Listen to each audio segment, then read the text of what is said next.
Hey, everybody. Welcome to What Drives Us, episode 311 for March 13th, 2019. My name is Russell Frost. I am your host this evening. And unlike last week, I am doing everything I can physically do to make this a not 100% Tesla show. Good luck. In a week packed full of Tesla news, and we're going to cover it. But there's some other cool things going on too. Let's introduce this cast of characters and move on. My co-host, for some reason, he's wearing green. Oh, wait. I know why. Mr. Tony Schaefer. It is coming up on St. Patrick's Day, so I'm all green. It's green in Chicago. Go Hawks. Woo. And hi to everybody. Thanks for joining the show. Tonight, I am drinking my favorite craft brew. And yeah, look at this panel. Let's get going. Yeah. Well, speaking of look at this panel, he is the man in constant romance lighting mode. Our friend in Canada, Mr. Mark Coughlin. And bottom third. Rub it in. I hate you so much. I don't know why it still works for me, but it does. So I hate keep using it. So much. I'm going to get like a Canadian VPN account so I can get That's what you need. Yeah, exactly. Hello, everyone. Welcome to the show. We've got a bunch of interesting stuff to go through, so let's get going. Do we really? Yeah, we do, actually. Yeah. Next to him, our man in South Carolina, you'll recognize him from the fine Falcon Heavy shirt he's sporting, Mr. Casey Green. What's up, everybody? It's 70 degrees out. I did some appearance modifications in between shows. Am I allowed to ask if you worked on your tan? I mean, is that like crossing some line somewhere? No, it was dark out in between the shows. I got a couple hairs cut. Oh, nice, very nice. And do you do this yourself? No, my wife did it. Oh, yeah. Well, I have to admit, I have to go to the tape. I didn't even know. Cheers to the lovely and talented Mrs. Green. I'll let her know.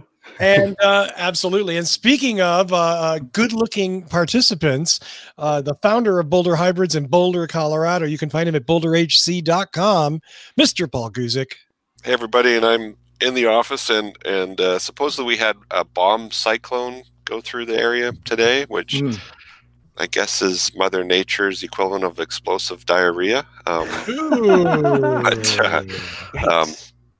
They said, don't go out. The roads will be 4 feet of snow. They did close the airport in Denver, but I went out and the roads were fine. And you know what? There was no one on them. So everybody stayed home. For once, everyone listened, and there you were. Yeah, at least in Boulder. Now, maybe in other parts of the state, they did get the explosive diarrhea cyclone. Oh, God. No. That is such a vivid image. Some folks are eating dinner right now. Yeah, entire like some of us just finished dinner, right? Right, you and me. Seconds ago. Well, let's go into our news, and we can move on past explosive diarrhea. Show title. Show title. Nope. Does anybody watch In the Loop here? Has anybody ever watched In the Loop?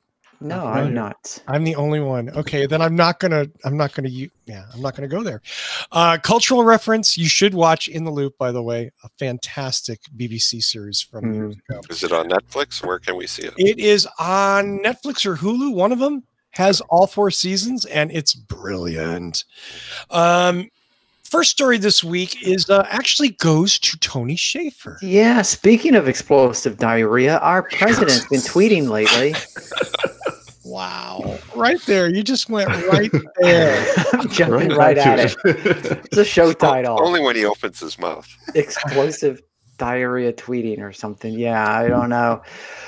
So, as the world knows, coal and oil's key proponent was elected president 2 years ago, a little more than 2.5 years ago or something. And he gets to make budgets and control things, apparently. And one of the things that in the 2020 budget, the upcoming budget, is a complete proposal for eliminating EV credits, the $7,500 EV incentive that new EV purchasers have enjoyed. He just has said, you know what? We could save $2.5 billion if we eliminate this. Now that's $2.5 billion over a decade. I mean, you know, we as a country spend $2.5 billion. We have spent $1 billion a day on the war after 9/11, and it's still going. So $2.5 billion over a decade really is nothing. So it's not about the money. It's about 2.5 days trying back. to eliminate it. Mhm. You know, I think they should eliminate the EV tax credit and then also eliminate all subsidies to oil and gas companies Yeah. and let the public pay market price for Ooh. gas. It's Let- funny let- you say that, because further down in this Reuters article, it says Kudlow, who is the White House economic advisor, has said, and by the way, other subsidies that were imposed during the Obama administration, we are ending, whether it's for renewables and so forth.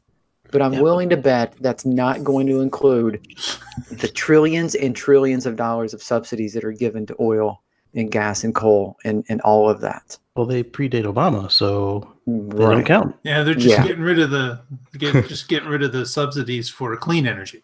Yeah. Yeah. And the was it the Dirty heating energy is oil okay. for the poor people? Mhm. Hmm. And you know who's not on board with this?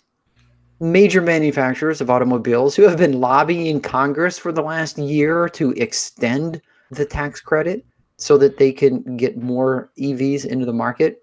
Yeah, they're saying, please don't take this away. Hmm. But you know, like I said, the president and his administration are looking to take this away anyway.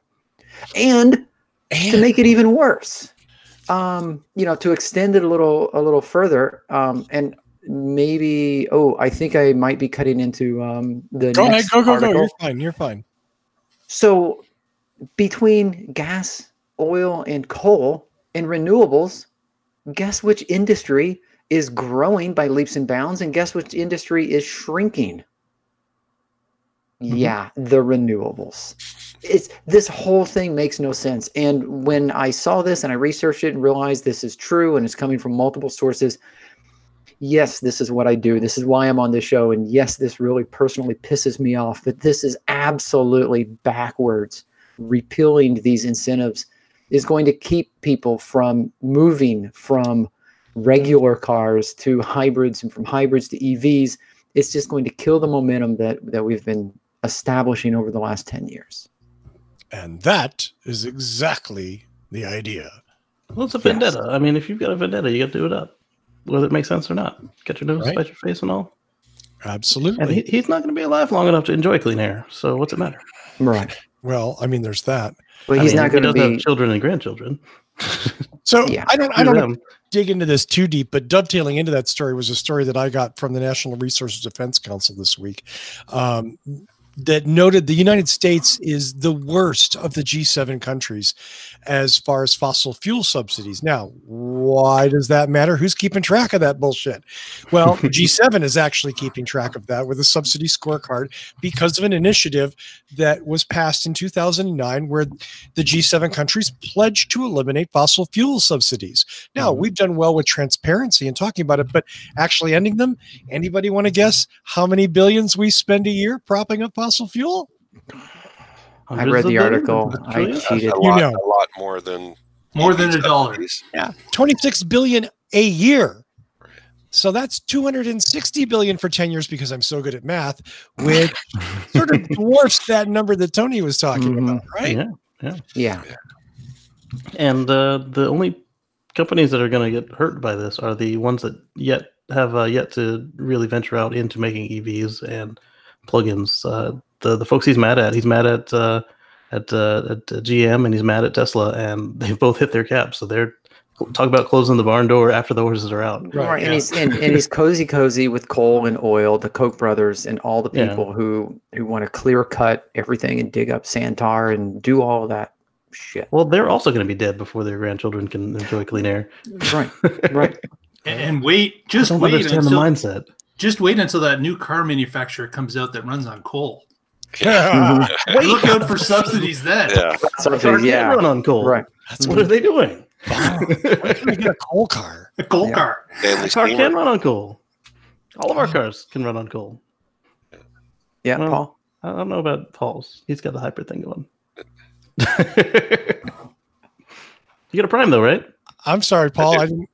No, I was just saying Stanley steamer from like 1912. runs on coal. Exactly. There They you got go. that back Thank you. machine. They're gonna bring back the Stanley steamer.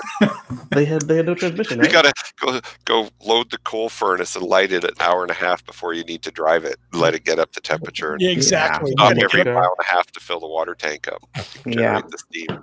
And they're going to call it the Canyon Arrow. Exactly. Well, last week, and thank you to all of you who bothered to watch last week, it was a Tesla festival because literally everything we covered last week was Tesla. And we're going to talk about some of the stuff. And in this case, a super important follow-up. You'll remember last week Tesla announced, or we talked about Tesla announcing, hey, you know what? We can't afford this. 78 to 82% of our customers buy our cars online anyway, so we don't care. We're closing all the retail. We're firing all the people. We're getting rid of that.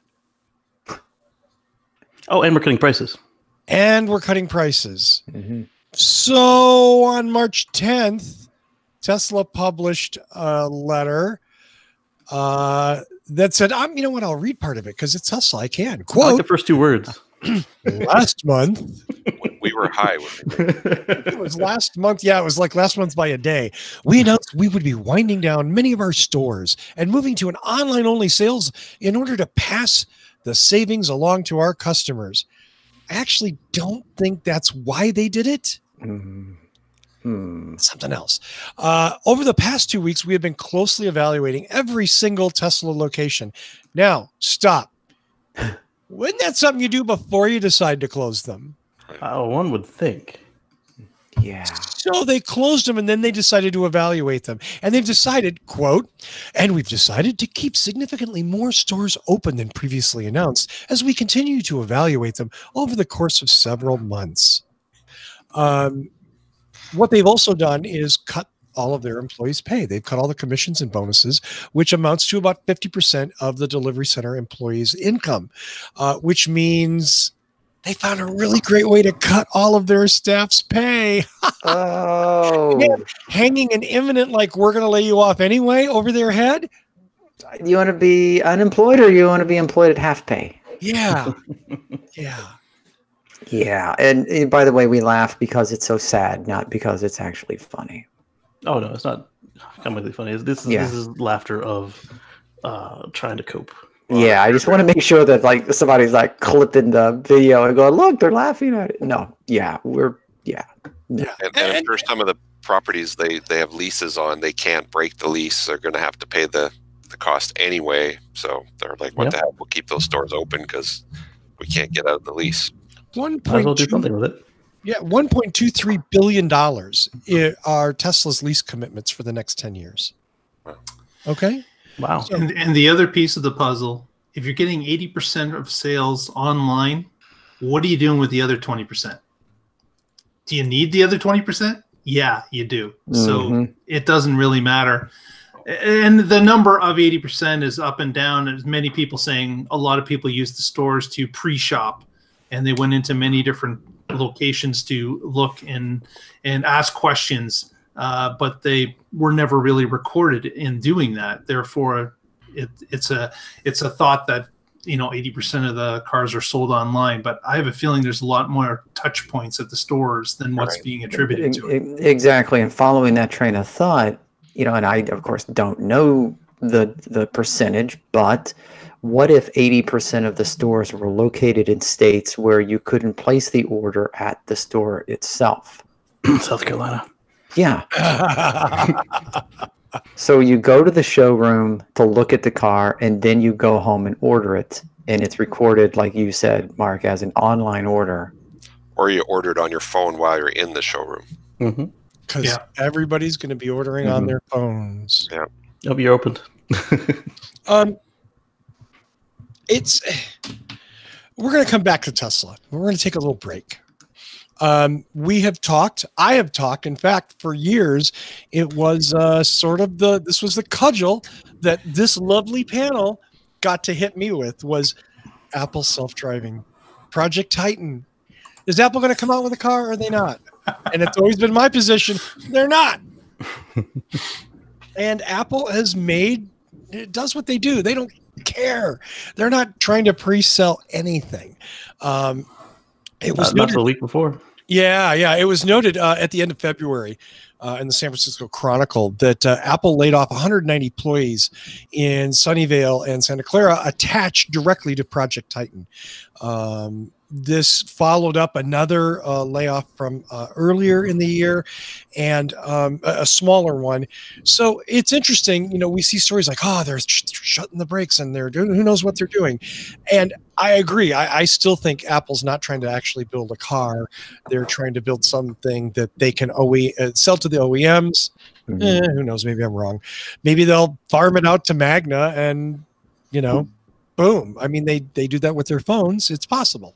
It just still doesn't smell like Apple getting into the car business. I think they're smarter than that. But the interesting point here, where I'm going to sort of like refute my own point, because we're about facts here. Anybody know how many people work for Project Titan and Apple? 192. Right. You would think, right? Reading the news stories, 190 laid off. Apple's shutting down its program. Oh my God. 1,000. This actually represents 3% of the staff that work on Project Titan. They estimate, good estimates allegedly, that there are over 5,000 people employed by Apple in locations working on Project Titan. So while the layoff of 190 engineers is no small thing, that's huge. Relatively speaking, I mean, this is an adjustment that wouldn't even make the news if it was Tesla, right? Well, if it was Tesla, it probably would. Yeah, if it was Tesla, it probably would. Still, yeah, fair enough. Any other company, probably not. Yeah. So, do I still think they're making a car? No, I will go on the record. They're not going to make a car. What are they making? I have no damn idea. Well, I mean, there's no point in making a car if you're making self-driving, because then the car will be sold to enterprise, and Apple doesn't do enterprise. Right. It doesn't seem like Apple and it doesn't even seem like Apple to make the software that runs the car. Because if you look at everything that Apple has done traditionally, they've controlled the hardware and the software and the firmware. They've controlled the environment top to bottom. It doesn't seem like something Apple would do to create something that's going to be open to, well, I don't know which LiDAR system, or I don't know which camera is going to be used, or you see what I mean? Maybe maybe they're retail stores are just not big enough to sell cars out of. That's true. Maybe they are doing something with Apple Maps and the phone integration to the existing vehicles.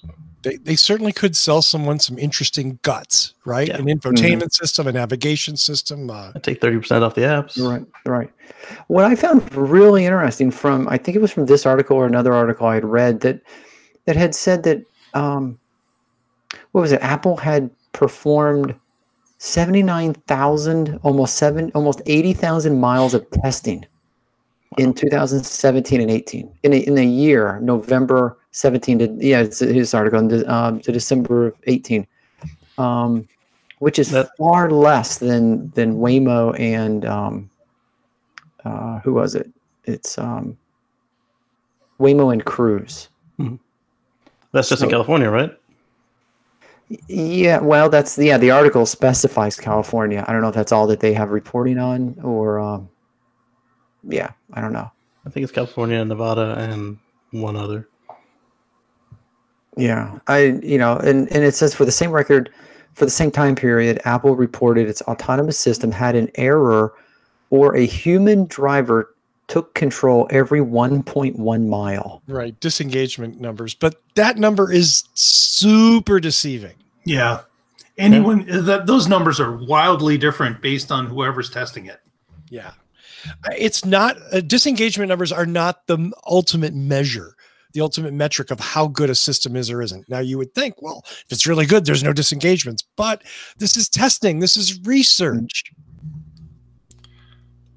It's supposed to disengage at some point. Yeah, but when you're looking at Waymo disengaging every 11,000 miles, I mean, if it was 1 to 100 or 1 to 200 or something, I'd say yeah, okay. This is 1 to 11,000. Yeah, but Waymo's driving way more miles. Now I know why. And maybe there's maybe their system just doesn't disengage as much. The Apple system is much more conservative. Hang on for the ride. Waymo just runs over the pedestrian. Yeah, I was gonna say, ow, that's not. That wasn't Waymo. That was Uber. Yeah, we didn't want to say it. Yeah. I want to talk about one of my favorite subjects. So, pardon me for being utterly self-indulgent. Yeah, baby. Anybody here know who Eric Buell is? We've been trying to get a motorcycle on the show. Yeah. Eric Buell is a bloody genius. He is a racing bike developer. He worked with Harley Davidson and made the Buell Blast and a couple of other larger Buells that were amazing motorcycles. Very, very value driven, super performance, different radical design differences. For instance, the oil tank was in the frame of the bike. It wasn't a separate tank. A brilliant way of using space. So here's Eric Buell's first foray into electric vehicles. His new company is called Fuell. Okay, I'll give him that. Why not? Right? Thank you, Eric. You're Buell. It's Fuell. I get it.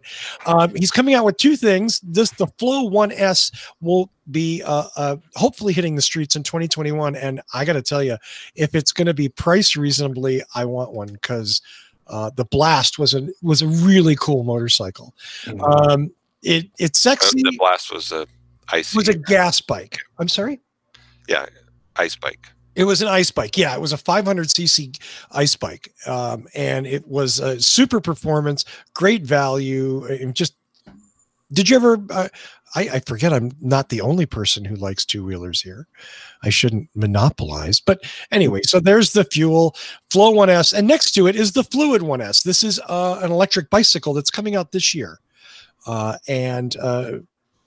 Again, not obviously the same thing, but still something cool. Another e-bike is a good thing, and good for Mr. Buell and Fuell. I wish them all the luck in the world with this. Now, next,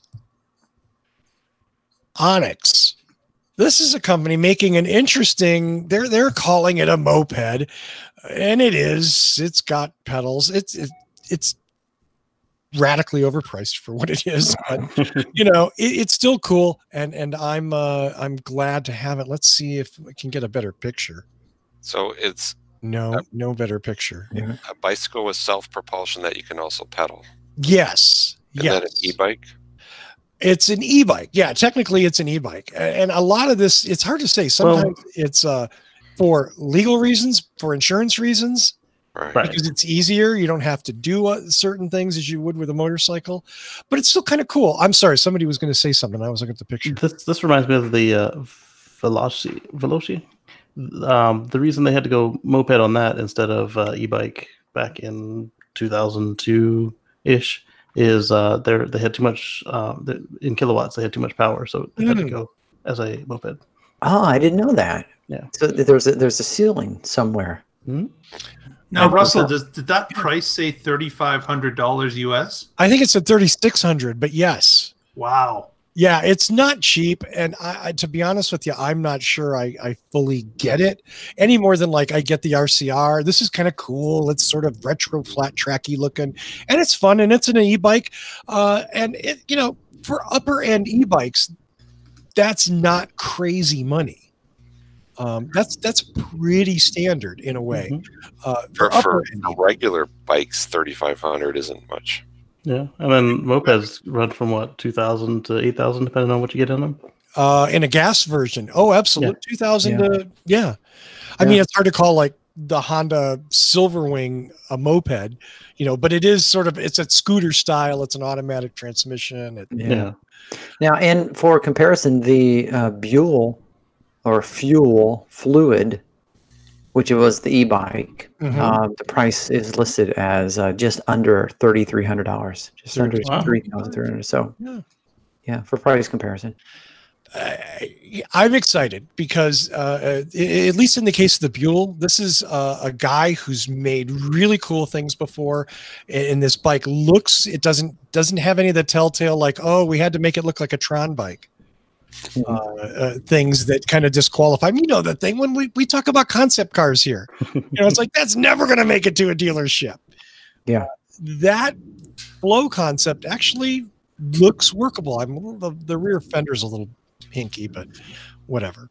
Buell's a smart guy, and I hope that they are successful. Let's talk about some more politics. Oh, nice. And oddly enough, I'm going to turn the mic over to Tony for this. Yeah, whether that's a good idea or not.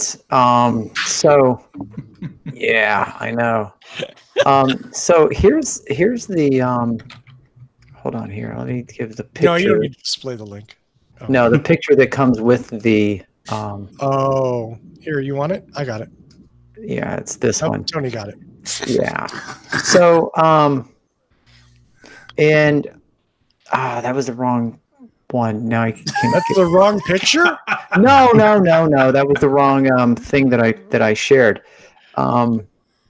Are you sharing your porn Is page? that the optimistic? Is that the optimistic picture? No. Yeah, that's the best case scenario picture for where we are right now. Oh, we get all the cats, but we're still dead. No. I opened the link and then I threw the picture in another tab, and then I shared the wrong tab. That was the one I wanted. But so anyway, with this picture in mind, and I'm going to go ahead and stop sharing here. This is from Daily Costs, and it's an opinion piece. Yes, it is. And the title is "The Green New Deal: Why the GOP Doesn't Want to Save the Earth and Create Jobs."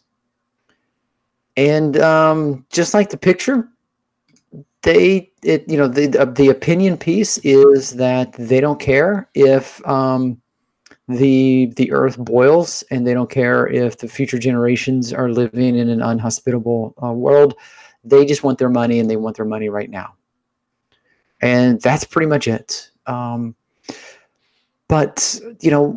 it really then gets into, well, what is going on here? Why do they seem to vote against their constituents' health, financial beings? Then, as I mentioned here in this article, it talks about how the fossil fuel industry is seeing profits decline. You're seeing renewable energy growing, and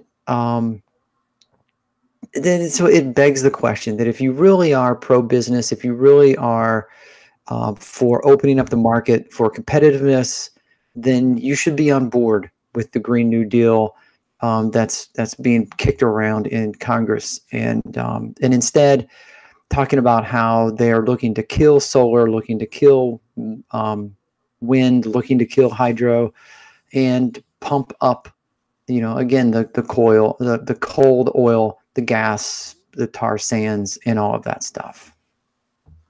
And, as we've said many times, an electric vehicle gets greener as you green the grid, but an internal combustion engine car will only ever get dirtier, and at the very best, only maintain its level of dirt. And so here we have these people who are elected to support their constituents, but instead they are intentionally voting in the worst case for their constituents for their own personal gain. And I'm sorry that that's political, but that is affecting all of us, not just alternative fuel vehicles. Yep, because we all live here. We all breathe this stuff, use these resources. On behalf of those of us who get it in the United States, I'm sorry to the rest of the world. These people are assholes. Mm-hmm. It happens. Maybe they have a secret Perrier plant. Yeah. Yeah, they have their secret plant, and they're breathing their bottled air and whatever. What movie was that from? We had the can of Perrier. Oh yeah, that was Spaceballs. Oh, okay. Was that Spaceballs? Nice. Yeah, it was on a Druidia. Speaking of pop culture, Simpsons fans? Here, Monorail. Yeah. Anybody seen the famous monorail episode? Oh, let me get a picture. Okay. Tony's going to get a picture, but there's two things that just so perfectly, in my twisted mind at least, go with the Simpsons monorail episode. And this is one of the reasons why I spoke out as strongly as I did about this. The first one actually sort of eclipsed the original news thing that I had put in the schedule here, came up today. As a matter of fact, a state that is not well known for gambling and losing, Nevada. Nevada has approved a $2 million feasibility study to build a boring company tunnel in Las Vegas. Under the strip? Nope. It doesn't, you know what? It doesn't even really matter where it is. The idea that, like, after the entire state got fucked over by Faraday Future, you think, oh, we're going to be a little bit more careful with these, like, new technology scam guys. You know, like, maybe we're just. And this is a thing that Vegas has been trying for years. And without getting into the local politics of it, which, you know, taxi companies and blah, blah, blah, blah, blah, and hotels, they've always done it very, very poorly, with no real clue. And here we go again, the Elon and the Boring Company thanking the Las Vegas Convention and Visitors Authority, excuse me, because they've approved this study to see if the Boring Company can come in and drill a tunnel in Las Vegas. Because it's got to work. They need a tunnel in Las Vegas. Now, keep in mind, Russell, that they've already gambled on Elon and basically won, right? They built the Gigafactory. Wow, that's up in Reno. That is in Nevada. That is in Nevada. I will. Right. That is a super good point. Absolutely, Mike. Mhm. Absolutely. And this is not the city of Las Vegas. This is the convention center. They have a north and south and new west wing that they're building to the convention center, and they're trying to figure out how to connect them. And they figure that that drilling it underground will provide them the ability to connect with the least amount of disruption, is what they're saying.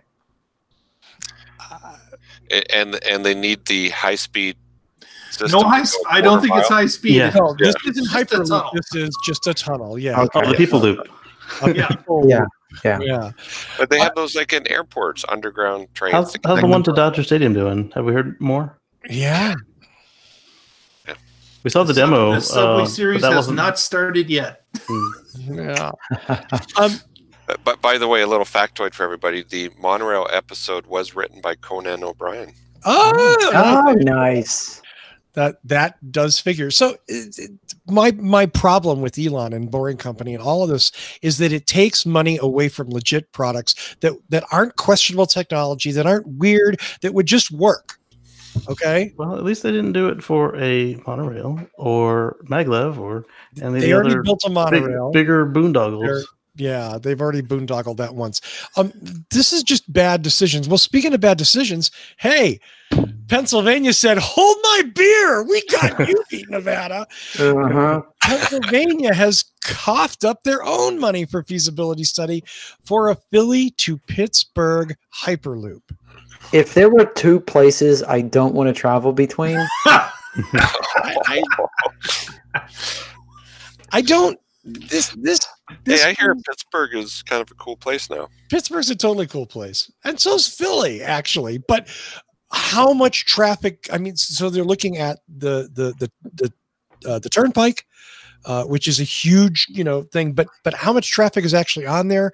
Why do they need a hyperloop between Pittsburgh and Philly?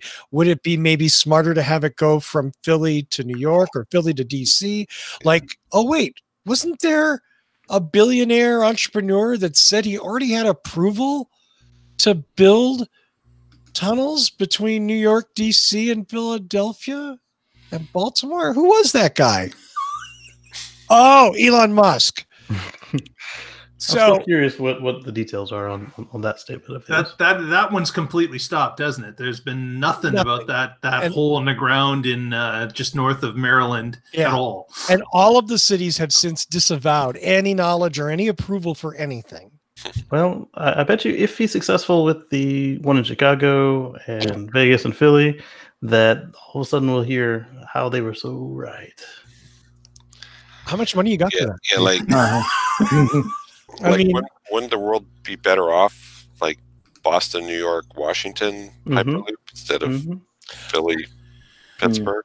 I guess it depends on who's flipping the bill, Paul. Right. Yep. Right. This is clearly a Pennsylvania thing. There's nothing wrong with the line between Philly and Pittsburgh.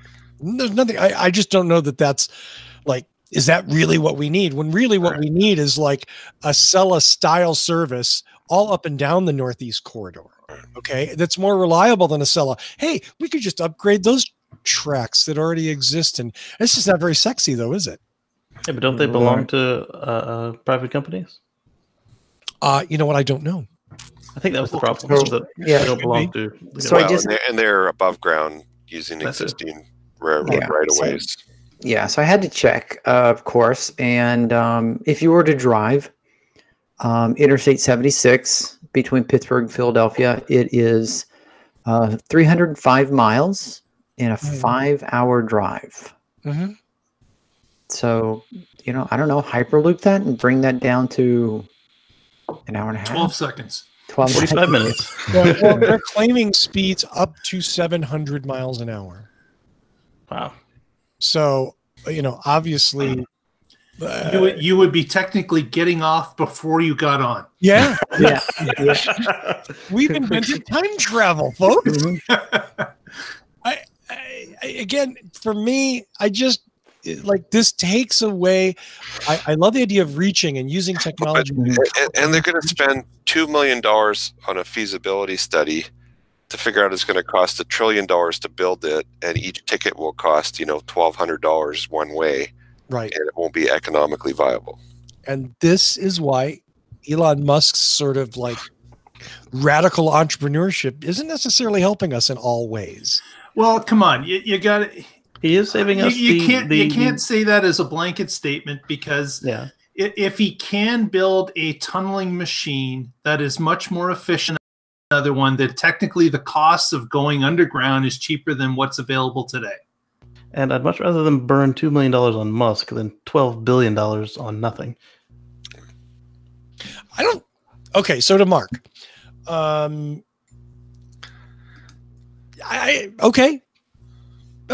I mean, that's innovation, right? That's somebody trying something different to build the tunnels smaller and say they can move much faster in that way. Is it proven? No, not by a long shot. Right. But in order to do a few of these projects, it can be proven or disproven. Okay. And I think the Las Vegas one would be ideal. It's a small scale thing. It's on private property. They have the right of way, able to come up with what it costs to build those type of tunnels. What they put in is another thing. But to build the tunnels, it could be cheaper and more economical to build them the way that Elon's been pushing the Boring Company. It could be. I mean, look at Hyperloop TT. They took it and ran with it. They've got money coming from all over the Middle East. And how many Hyperloops are currently operating? Just the two test loops. The one from the Boring Company and the one from Hyperloop TT. 2 test tracks. That's it. Okay, no, the one from the Boring Company is not a Hyperloop. It's a tunnel. Well, they've got the micro scale and then the tunnel. It is not a Hyperloop. Yeah, right. The tunnel is not a Hyperloop, but it's the one that you drive through at 35 miles an hour. Yeah. So I mean, Casey, your point was better to spend $2 million than $12 billion. I agree, but I don't know that that's our choice. I would rather them spend. We've seen them do the $12 billion, is what I'm saying. Like if they could do something in between, that would be great. But we've seen them again and again and again go for the biggest, wasteful. Right. Yeah. Well, while I'm bashing on Elon, just pile on. But yeah, so they do have the micro Hyperloop in addition to the tunnel that has the special Model X's. Oh, that's interesting. Yeah. I'm sorry. I just went to click on a link and it's been taken down. Oh, Oh. I see that. Yeah, Which Isn't that interesting? The next Tate's not Yeah. down. Yeah. I wonder. Oh, I thought that was on They long knew time. you were going there. Yeah. It's part of his Twitter beef with everybody. Tesla's done some about faces, and I don't really know of any other word other than chaotic to describe what we're not going to sell in retail stores. Yes, we are going to sell in retail stores. We are going to have humans involved. No, you're going to do it on your phone. Back and forth and back and forth. The one thing they did say, the positive, I don't want to say positive, but what's positive thing is Elon has several times acknowledged the lack of service centers and said that that Tesla needs to roll these things out and get them out there so that people aren't waiting as long for repairs or having to go as far to get them done. So part of the reason they were getting rid of all these surplus folks that apparently weren't selling enough cars was so they could hire service techs. That's what we heard from Tesla. Guess who just laid off about a third to half of their HR recruitment staff? Tesla. Yeah, Tesla. You're not going to hire a lot of people when you cut your department that hires people and recruits people. You basically No, they're just going to use an app to hire people. Yeah. Right. Do you want to work at Tesla? Yes. Will you take this money? No. So Can you show up tomorrow? Yeah. maybe these were the people who recruited sales, and the other half is the people who recruited everything else. They've already shown us they're not going to grow sales. That is the shiniest, nicest, most optimistic way anybody could have. I mean, nothing but respect, Casey. Nothing. Yeah, nice try. No, I don't even know that he's wrong. I just okay, maybe, but not likely, but maybe not likely. Yeah, it's not likely. Really interesting story on Bloomberg. Speaking of hiring and firing, you might remember we reported on Martin Tripp. He was the quote unquote, according to Tesla, saboteur. Yeah. This is a pretty interesting story, and it's very damning about Tesla. If you're a Tesla partisan and you don't want to hear bad news about them, do not read this, okay? Because it will make you sad at how weird and just bizarrely petty a multi-billion-dollar corporation was about a dude who really doesn't seem to be anything close to what they made him up to be. In fact, the former security people at Tesla also backed the story up, which, oops. Yeah. So it looked like it was basically a pile-on. They had a thief, or they had someone they could focus their attention on, and they did it in a big way. You know, it's not like the CEO of Tesla has ever randomly picked someone out of the crowd for derision and defamation, right? He's never done that before. A reporter, a tired cave diver that didn't actually dive in the cave, but told him to ramp stuff up his quarters. Elon's got a long history of that, and so does Tesla. Sadly, the Tesla comms people have been lambasted for this kind of stuff, for retribution against reporters that have written negative articles. That's not unusual. Ask me someday about Mazda. Yeah, they will never be advertising on this show. Them. But that's not unusual. But it's, again, I want Tesla to be better. I want Tesla to be successful. I don't want them to be this petty bullshit fucking around with some engineer who didn't do anything, but trying to blow this thing up into making it seem, for what reason? What does Tesla get out of this? He still seems like his story, even after these adjustments, his story still seems odd to me. It doesn't? No, I said it seems odd to me. Like I don't know. I don't know. I want to deal with Tripp. Okay.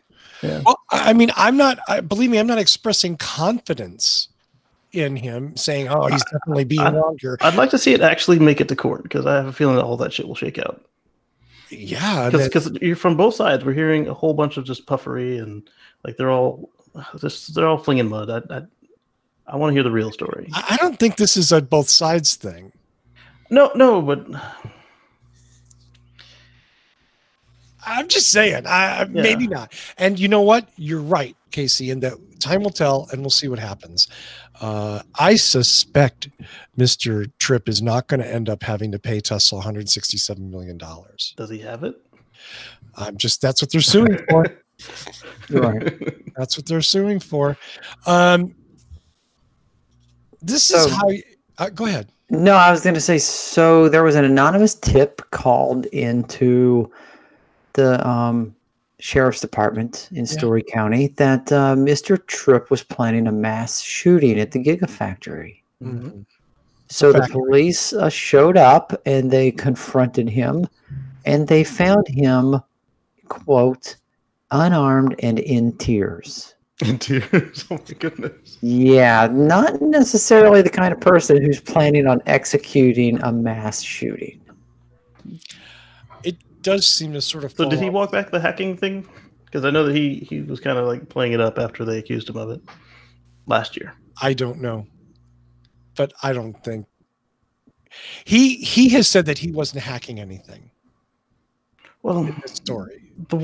The last time he talked about it, he's like, I wouldn't call it hacking if you forgot to put a password on it, but obviously it was right. And let's be clear, what we're talking about isn't hacking, as Tesla alleged that he was hacking into their database and sabotaging the company. What Tripp said was that he was gathering data to prove his contentions that Tesla was wasting raw materials and that this wastage was an enormous expense that Tesla wasn't disclosing. He also accused them of putting in bad batteries into the car, like dangerous. Putting dangerously damaged, absolutely. And again, this data that he took, stole, legally or otherwise, absolutely.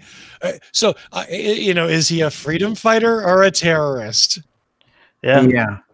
If someone walks into your house that's not locked, so there's no forced entry, and they steal something from your house to show that you're breaking the law, are they a thief?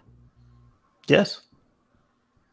So I mean, that's still unauthorized use of the computer system. It probably is exactly. Yeah. But it's sort of, if you steal a Bible from a hotel, are you breaking a commandment? I mean, you're stealing a Bible. It's that kind of thing. So yes, what he was doing was removing the data that he shouldn't have been removing, but he was doing it to show that they were not doing things on the up and up like they were supposed to.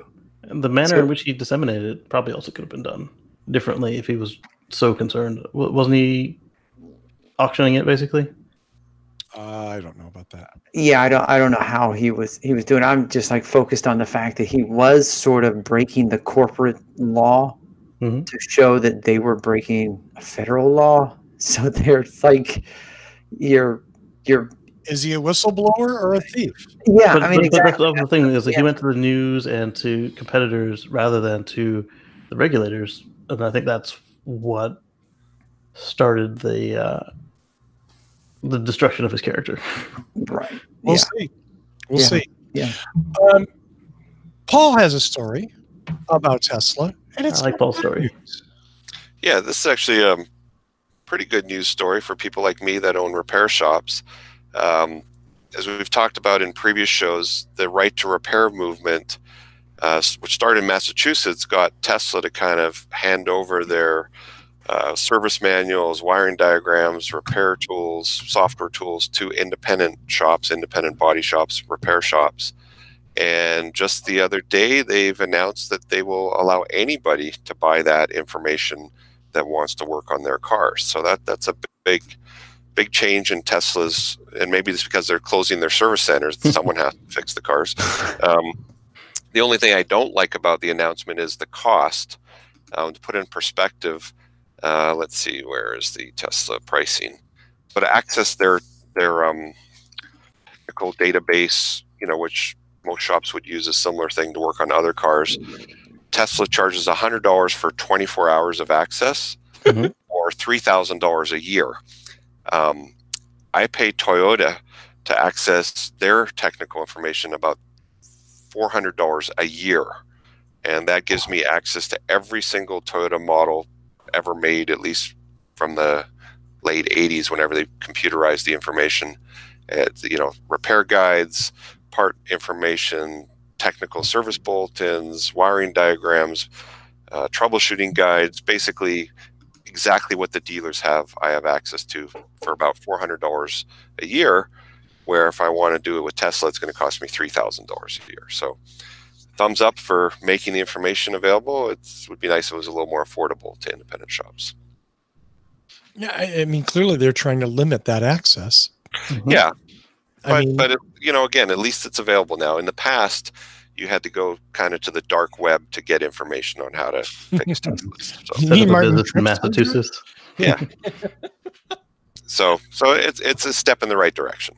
So have you accessed any of this yourself, Paul? Have you downloaded anything? I haven't. I just saw the article earlier today. There's a few things for free if you go to their homepage at service.teslamotors.com. A couple things on how to turn off the power, how to turn off the remote access. So if you're working on a customer car, they can't summon it to come home while you're Oh my God, I never considered the implications of that. Yeah. Step number 1, turn off the customer's remote capabilities if you're working on their car. Nothing like summoning a vehicle off the hoist. Exactly. Or if you're just standing in front of it with the hood open, right? Or the front open, I guess. Now, we know how internet connected these cars are.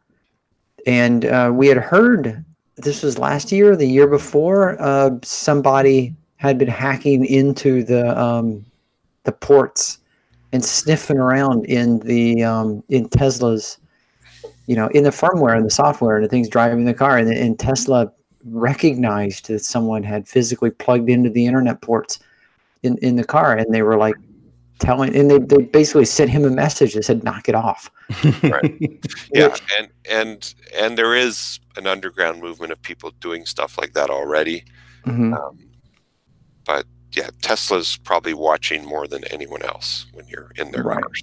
So does that mean that, remotely, if you're working on a Tesla, can they see what you're doing? I mean, not see what you're doing, but... Well, they might be able to aim the outside cameras in a certain way to see what you're doing, I guess. But who knows what they're monitoring. I know with most manufacturers, you can do software updates now to the car. You have to hook up your laptop, connect to like GM or Ford or Toyota or whatever, and then they, through your laptop and your internet connection, look at the software version in, say, the car's engine computer and then download an update. But it certainly doesn't happen over the air like Tesla does. Mm-hmm. And then Toyota knows that on this Prius, this VIN number, the firmware for the hybrid controller has been updated to this version. So all the manufacturers are kind of going that way for, remote updating capabilities, but they manage it all through their networks. They see everything. Yeah, they see everything. One day I was on the phone with support for something else, and I unbuckled, and she said, I see a seatbelt error. I said, yeah, I unbuckled to take my jacket off. I'm parked right here. She said, well, you should put it in park. Don't leave it in drive. I'm like, I'll do what I want.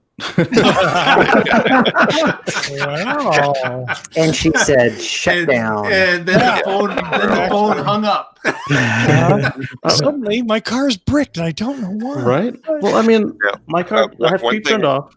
Go ahead. I was just going to say, there's one thing. So in Toyota speak, there's a software tool called TechStream, which is what Toyota dealers and shops like me use to talk to the car to get all the information from a software diagnostic, scan the car. Great piece of software for working on Toyotas. There's a license fee for that. And I don't know what Tesla's equivalent is called and what their fees are for that software. Toolbox. And if there's a fee for that. I will say for the Toyota TechStream, which officially costs probably $1,000 a year or something, I forget what the current rate is. There's all kinds of versions of it on the internet for about $30 called mini VCI that even come with the magic cable to talk to your Toyota. Oh. And Toyota doesn't seem to care that all these end users are going out and buying mini VCI for $30 and playing around their cars just like the dealer can for diagnostics.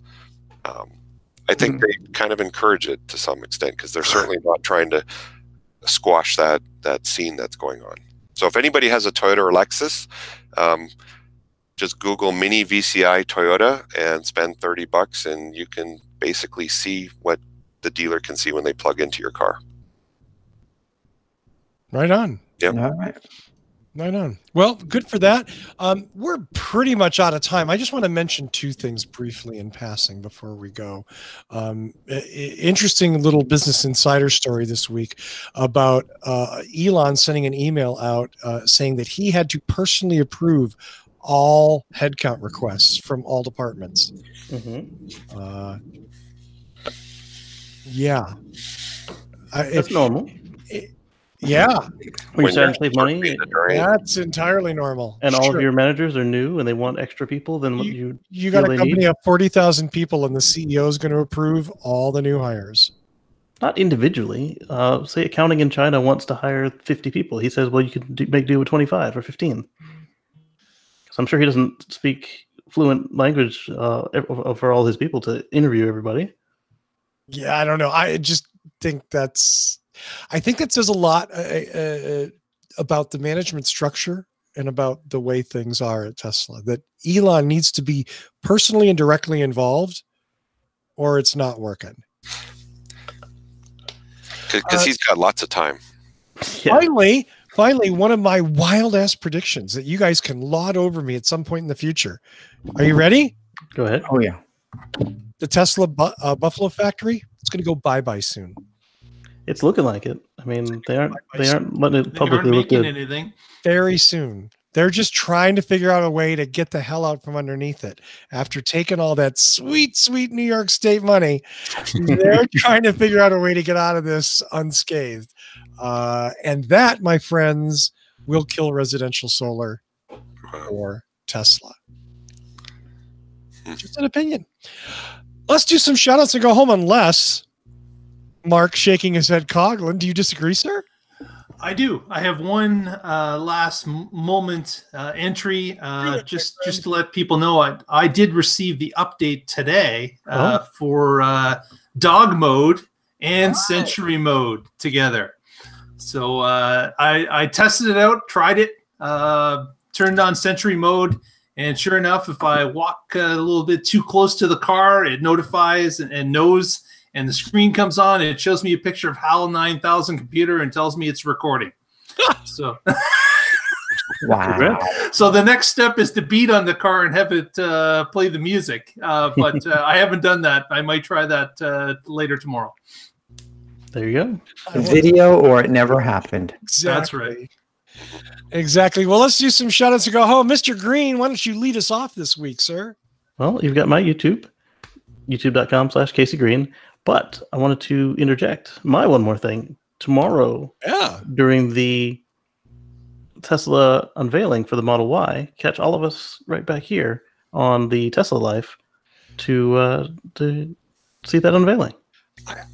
Thank you so much for saying that. And what time is that? Oh, yes, it is at it's at 11 Eastern. 11 p.m. p.m. Pacific. 8 p.m. Pacific. And everybody else can figure it out themselves. If you're in the middle, you got to figure it out on your own. 8 p.m. Pacific on the Tesla Life. If you're not subscribed, if you're not a supporter of the Tesla Life, search the Tesla Life show on YouTube. Look for our shiny red logo. Click on that. Hit subscribe. Hit the little bell so that you'll get a notification when at 7:45 we go on air, hoping that Tesla's going to start on time at 8 o'clock. Yes, and that is just so you know, international audience, that is at 2:45 a.m. Greenwich Mean Time on Friday. Just saying, you do your own math. Nice. Casey, thank you. That was well said, sir. Mr. Coughlin. Shout out to everyone, of course, in the chat room. Thanks for joining us all tonight. And you can follow us at any time through our Twitter feed at What Drives Us. You can also follow us on Facebook at What Drives Us. Please join us there at any point, and we will talk to you throughout the week. I want to interrupt again. So want to take a moment to ask you to give the show right now, the one you're watching, a thumbs up. Give it a like. 2 thumbs up. Yeah, Right. well, you can only give it one. If you give it 2, it'll take it away. Get your friends to give it 1. Yeah, give it 3. Yeah, there you go. And go ahead and make sure you've subscribed and rung the bell. And next time that we have a show, it'll pop up and let you know. And then you can join us in the chat, like Lee Moon and 01010 and Eric Stevens and Hockey Day and several others have done today. Okay, who said I was tripping? I'm not going to say. I'm not nipping. I'm not narking. No, I'm not narking. Right. Snitches get stitches. Right. Yes. Damn. You guys are supposed to be on my side. We are. Sure, let's go with that. Let's go with that. You'll be tripping on your Fuell bike. On my Fuell bike. So super important. Look up the Tesla Life Show on YouTube. Subscribe and join us tomorrow night at 7:45 p.m. Pacific for the Model Y debut. We will be there. We will be talking. I will be tripping, and all of a sudden I feel like I've made a commitment that's illegal. My glass will once again be full. We will be here. Tony Schaefer. Mm-hmm. I am going to give a shout out as usual to everyone in the chat room. Last call for show titles. Please. Especially Russell be tripping. Yes. Although that's kind of funny when you think about it. And so here's a pop quiz. So I'm going to give you some usernames: Starbiker 123657, Ken Wong, Jonathan Kramer, and let's go with Ed Jones. You know what these people have in common? I don't. They've been here before. Along with Francois and GK500, GK501. These are new subscribers to our channel. Oh, there you go. We have so few subscribers, 781 as of today, that we applaud every single one of you. Thank you so much for taking the time to subscribe to the channel. We're trying to get to 1,000. It's a good number. It's a good round number. So thank you for giving us a subscribe. Hopefully you hit the bell for notifications. Hopefully you're watching or listening to the show in your own right. So a shout out to everyone who's taken the time to subscribe to the show. Well said, Tony Schaefer. Well said. Ooh, thank you. And that after a pint. After a pint. I'm surprised I'm getting anything out of you. Speaking of titles, nothing? Come on, chat room. Bring it. So Summoning the Future from 0100. Yeah, that's what I like. It doesn't. It's so. Hawks beat the Leafs. Is that anything? No, Hawks barely beat the Leafs. Oh, I know. Oh my God. Yes, I have it recorded. I'm going to watch the last couple of minutes. So we'll do our normal stuff here. As Tony said, or Casey or Mark, actually, I think it was, Facebook.com/whatdrivesus. YouTube.com/whatdrivesus. Subscribe, ring the bell, do everything. Hook us up. We need your support. It costs nothing. So that's youtube.com/whatdrivesus.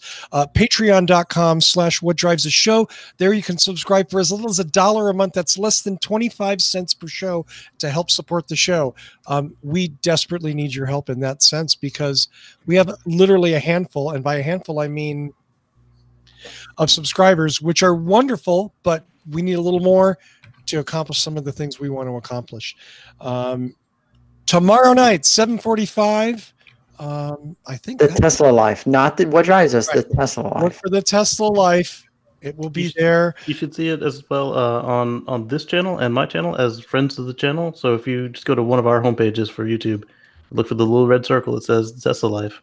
Subscribe to that. Ring the bell. We'll be ready for you. Yeah, good point. Yeah, 7:45 Pacific. We'll all have fun in the chat room. You guys can harass us while we pretend to be interested in an empty stage. Waiting on him to show up in his bomber jacket. Show up early, because this is what people have said in the chat. They're like, okay, who's going to take the over-under on when it's going to start? And and I'm like, yeah. And I tell them, like, show up early. We're going to be here early, and we're going to be taking those bets. Yeah. Absolutely. And drinking as heavily as we can. Yes. I want to thank everybody on the panel tonight. Great show. Thank you so much for being in here. Thank you to everybody in the chat room. Of course, I may be tripping. I may not. Who knows? Time will tell. And thanks, of course, to all of you for out there for watching and listening. Tune in next week and find out what drives us.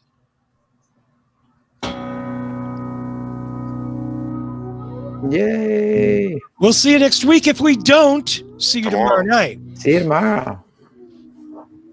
Dun, dun, dun. Have a great week, everybody.